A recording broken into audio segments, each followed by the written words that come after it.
So Papa-Katsu is kind of like paid dating, I guess.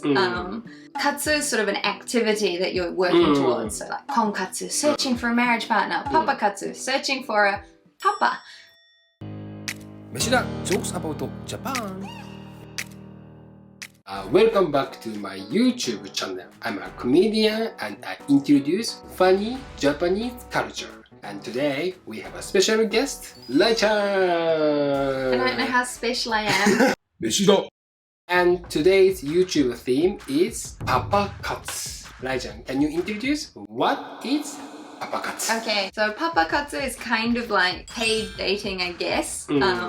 Katsu is sort of an activity that you're working towards. So like Konkatsu, searching for a marriage partner. Papa-Katsu, searching for a papa. And of course when we say papa, we're meaning it's sort of in the English form of daddy. So you can think sort of like sugar daddies. But one of the main differences is this sort of pretty much only found through online. So that's the new, the Papa-Katsu term is when you're searching for a partner like that and you're searching for them through apps or through Twitter or something like that. So, to simply say, Papa-Katsu is compensated dating, but most likely private prostitution. Maybe, yeah. Meshida. So, Lai-chan, why it's possible? Even like some women have sex with Papa. Because they're doing that privately, the government wouldn't really know, it would cash under the table. And all the apps that they meet people through, even like just a hashtag on Twitter or something, you're not saying, hey, I'm going to meet someone for the intention of prostitution. It's like, we're going to go out to dinner and get to know one another, which of course is legal. Otherwise, apps like Tinder wouldn't work. So they're sort of skirting around it by saying, we'll give you a way to meet each other. And then, like happens a lot in Japan, Meshida. So, but recently, this word Papa-Katsu became popular. I think it's 2016, and we researched why. Lai-chan, can you introduce why? So they used to have sort of more like dating clubs, not an actual club you go to, but sort of, you know how overseas you'll have dating apps for marriage or whatever, where very rich men and then usually like actresses and that can join to meet each other, and men usually have like a minimum salary. You have to be like a doctor or something like that. And it was kind of like that, but instead of aiming at marriage, it was sort of usually an image more of aiming to find a mistress. And that it didn't really have a good image. So one of the longest running sort of dating clubs decided to coin the term Papa-Katsu, searching for a daddy. God, that felt weird to say. But searching for that kind of person to take care of you and make it a little bit more casual and accessible. So it wasn't just something really posh and really rich men did to find mistresses. It was something anyone could do to find someone to go have dinner with them, or often like pay for schooling, things like that, like at university level, things like that. Yeah, I think it's smart because Papa means not sexual things. Yeah. In fact, it's totally different. It gives an image more of just being looked after. Yeah. So I think they're trying to appeal to that side of like, a man might have children of their own. So then it becomes more like, oh, she's such a good girl, let me help support you, is I think what they're aiming for. Just like the term in English daddy, it's probably gone. Nowadays, there are many Papa-Katsu sites. You know the famous Papa-Katsu site in Japan? It is named Sugar Daddy. Very direct. Meshida. One of the reasons why the word Papa-Katsu became popular was because 2017, one drama, Papa-Katsu, became very popular. I was reading about that, and it was like basically a girl in her 20s who met a man who was about 45, right? That's sort of average ages, right? Sort of women in their 20s, men around 50. Yeah, like unfortunately, Papa-Katsu industry, 20s women have the power, you know. I have power. 3 years ago, Oh. you lost your power, to be honest, sorry. But don't worry, it's totally different from Japanese idol market.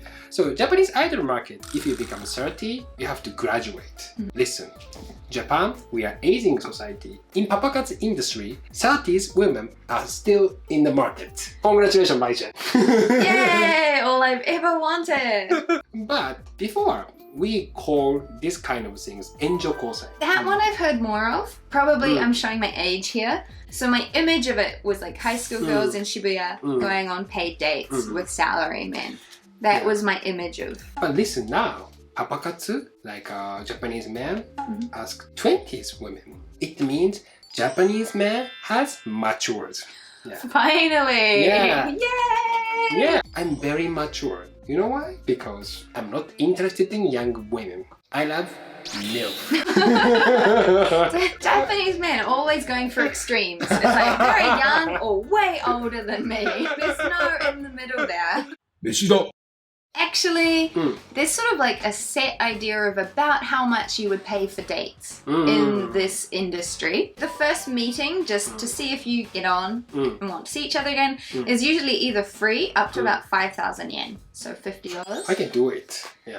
Such a terrible... Just first date. I pretend I'm a very rich person, and when she asked, I refused. You know, I feel so good. The next one is just going out for dinner. So it would just be like, go for dinner, say goodbye. That would be about 5,000 yen to about 20,000 yen, so about $200. Going on a date, so more going out somewhere together, 10,000 to 30,000 yen. Just date? Yeah, just a date. Okay. Next, there's sort of including adult activities. Wow. So we say plus extras. In Japanese, we say 大人あり. With adults, I yeah. guess. It's a very weird expression, but kind So of Papa-Katsu industry it exists. Okay? We say like probably plus extras. Yeah. 20,000 to 50,000 yen are the standard prices. You can also get like a 1 month plan. So you pay for a month at a time. Subscription service. Yeah. Wow. So I guess it would depend how often you meet through the month for it to be worth it or not. That's usually like without any extras, just basic going on dates, 50,000 to 150,000. And then including more adult activities would be from about 100,000 yen onwards. So about $1,000 onwards a month. Wow, but if you find someone subscribe you without 大人の関係, it's good. Just sometimes go dating, you can get a lot of money. That's amazing. Meshida. Recently, under this pandemic, the situation has been changed. So basically, a lot of people who say worked as hostesses in clubs, a lot of clubs were closed for a period of time or had their hours cut, and they didn't have enough income. So they started doing Papa-Katsu online as sort of extra income. And also just a lot of, even people who just worked normally in day jobs, will have had, say, at-home hours, had their hours cut, might be struggling. So it's also an easy way to get more money. So there's been a lot more women doing Papa-Katsu online, which means it's a lot harder industry now to get into. There's been sort of, I mean, you often say deflation. Yeah, deflation. Yeah. Same as Japan's economy. Because, I mean, if you have enough income, you can say, pay me this much for dinner. But if you're struggling to eat, you're just like, please pay for my dinner. There's a difference in power there as well. Yeah. Now I have a chance, maybe. Meshida. But problem is like if women work in the prostitution store, always the staff and then store protect women. But Papa-Katsu, it's kind of private activity. Yeah. So no one protects you. That's a problem. Of course, many women get money from Papa-Katsu safely. But on the other hand, some women have very bad experience. Yeah. Get paid first. Meshida. So with Japan's current aging society, I feel like in the future, it's not going to be Papa-Katsu, it's going to be Grand Papa-Katsu. It's going to be like a cross between paid dating and in-home care. I think 30s, 40s women have a lot of demand. Yes. That's your time. Meshida. I'm waiting, you know, the Mama-Katsu industry is growing up in the future and I have a chance as a comedian. I'm looking for Mama-san now. Yeah, like call it a sponsor, a patron of the arts. Yeah. Yeah, you will be supporting a traditional Japanese comedian. Yeah, please let me know if you're interested in being Mama-san. I won't be surprised if you don't get any emails. So anyway, Rai-chan, thank you very much for joining us today. And thank you very much for watching this video. And if you like this video, please like and subscribe to my channel and follow her Twitter account. So Yeah. anyway, thank you very much. So see you soon. Bye bye.